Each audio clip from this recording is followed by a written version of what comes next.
Dalam hadis Nabi, semua Nabi bersahabat dengan Bismillahirrahmanirrahim. Nabi Adam, Nabi Nuh, semua sahabatnya Bismillahirrahmanirrahim. Yang dibaca Nabi Nuh ketika perahunya dijalankan, Bismillahirrahmanirrahim, Bismillahirrahmanirrahim. Yang dibaca Nabi Isa ketika menghidupkan orang mati, Bismillahirrahmanirrahim. Suratnya Nabi Sulaiman kepada Ratu Balkis, Bismillahirrahmanirrahim. Semua Nabi, kata Rasulullah, itu bersahabat dengan basmalah. Jangan ada yang alergi basmalah. Intinya Quran, yaitu Bismillahirrahmanirrahim. Ada hadis Nabi kan?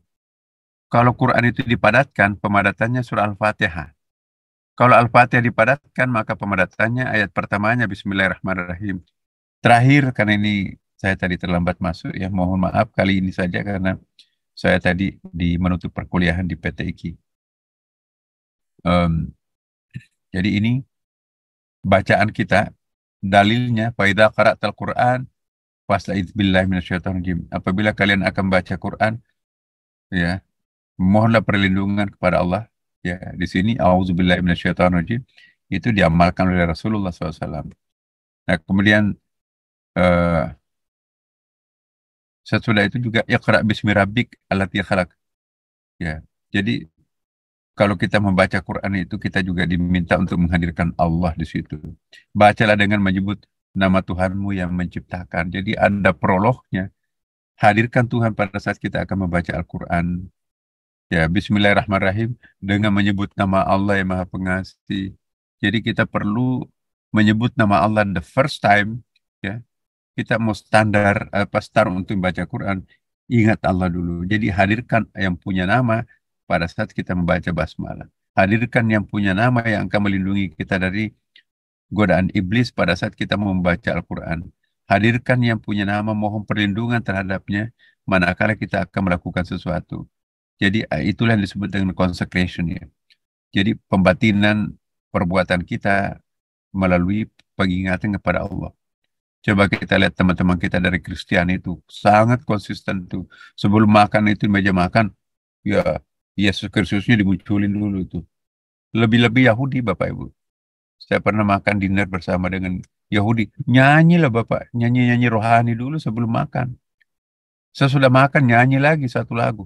Masya Allah, ini eh, ya susah untuk mengatakan komentar apa. Kita buru-buru tapi harus nyanyi dulu. Dan saya tanya, apakah setiap memakan begini? Iya, iya. Maka itu makan di meja meja makan Yahudi, siap-siaplah agak-agak lama karena diawali dengan nyanyi, diakhiri dengan nyanyi. Kalau Kristen itu cuman ya menyimbolkan Yesus Kristusnya tuh. Nah, kalau kita cuma diminta Bismillahirrahmanirrahim. Ya, karena kata Rasulullah, apabila kalian makan tanpa membaca basmalah, maka iblis akan masuk di sela-sela sari-sari makanan itu. Ya, tapi menurut Ibnu Ajibah, apa yang dilakukan pada saat kita akan makan membaca basmalah itu dia bagi dua Bapak Ibu pernah saya sampaikan. Makanan itu dua macam. Ada makanan lahiriah dalam bentuk nasi, roti, kopi itu mengenyangkan perut. Ada makanan rohani dalam bentuk seperti ilmu pengetahuan, wirid, zikir itu mengenyangkan rohani. Jadi kalau makanan lahiriah mengenyangkan perut, makanan rohani seperti ilmu mengenyangkan pikiran. Baik makanan rohani maupun makanan lahiriah, kita dianjurkan untuk membaca basmalah. Jadi jangan membaca buku sebelum membaca basmalah, sebab nanti pengetahuan yang kita peroleh melalui bacaan itu tanpa membaca basmalah, itu nanti akan dipengaruhi oleh iblis. Maka itu banyak orang pinter, profesor, tapi makin kurang ajar, tidak berakhlak. Kenapa? Karena dia nggak pakai basmalah, sari-sari makanan rohani itu masuk bersama. Di dalamnya itu adalah iblis. Nah, menurut Ibnu Ajibah, etikanya membaca basmalah itu kayak apa? Bukan komat kamitnya mulut ya. Baca Bismillahirrahmanirrahim. Tapi eling dulu. Hadirkan Tuhan di hadapannya. Baru membaca Bismillahirrahmanirrahim. Dengan menyebut namamu ya Allah. Saya mengkonsumsi makanan rohani ini. Baca buku itu. Ikuti ceramah itu. Maka itulah nanti akan mendatangkan berkah. Ya. Di depan meja makan, eling sejenak, hadirkan Allah. Baru kita mengucapkan Bismillahirrahmanirrahim dengan menyebut namamu ya Allah. Maka aku akan mengkonsumsi makanan lahiriah ini. Berkah itu. Ya, menyingkir tuh insya Allah penyakit-penyakit, apalagi namanya sihir-sihir itu. Nabi itu pernah disihir Bapak Ibu sekalian, dan ada sahabatnya mati karena sihir. Ya. Dan malaikat mengatakan, hei muntahkan itu. Itu ada racunnya, ada sihirnya. Nabi selamat. Jadi mengingkari sihir, mengingkari ayat Al-Quran, mengingkari jin, tidak mau percaya jin, mengingkari Quran. Ada suratul jin, Pak. As-sihr itu berapa kali disebutkan dalam Quran. Jadi ada upaya manusia, santet itu ada itu Bapak Ibu sekalian. Jangan dikira bahwa santet itu nggak ada. Ada. Dalam Quran itu ada. Nabi, sahabat Nabi pernah disantet itu. Santet dalam arti mensihir orang untuk celaka. Nah, maka itu kita dianjurkan untuk membaca ta'awuz. A'udzubillahi minasyaitonirrajim. Bismillahirrahmanirrahim. Ya, maka itu eh, kiriman-kiriman sihir-sihir itu akan menyingkir kalau kita membaca basmalah. Nah, jadi jangan memandang enteng ta'awuz ini. A'udzubillahi minasyaitonirrajim. Masuk ke kamar mandi juga baca kan. Allahumma ini a'udzu bika minal khubuthi wal khaba'ith.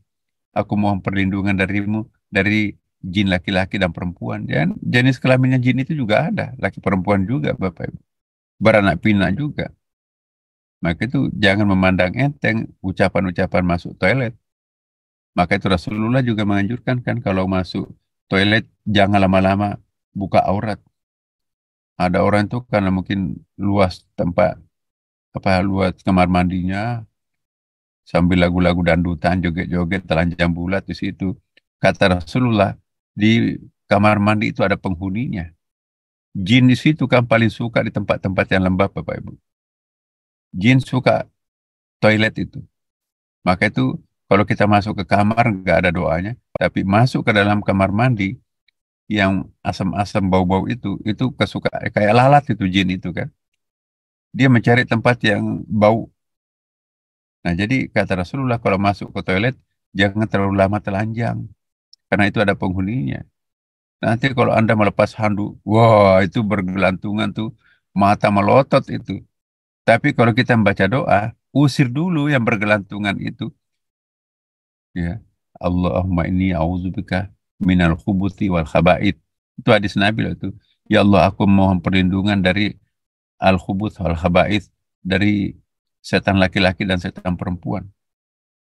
Ya, kalau perempuan masuk toilet telanjang, oh itu setan laki-lakinya tuh melotot itu. Mungkin juga sebaliknya kan, Allahu alam. Ya, jadi inilah Bapak Ibu mengawali pembacaan kita nanti akan datang. Ya, setiap kali ibu-ibu mau tadarusan, baca dulu ta'awuz. Ini perintah Allah loh. Apabila Anda membaca Quran, baca A'udzubillahi minasyaitonirrajim. Jangan mengatakan ini, wah itu nggak ada dalilnya. Ini loh ayat loh kan Bapak Ibu. Surah An-Nahl ayat 98. Apabila kalian membaca Quran, ya, awalilah dengan A'udzubillahi minasyaitonirrajim. Ya, saya kira penjelasan lebih mendalam nanti Pak, nanti akan datang insya Allah. Sampai di sini dulu. Assalamualaikum warahmatullahi wabarakatuh.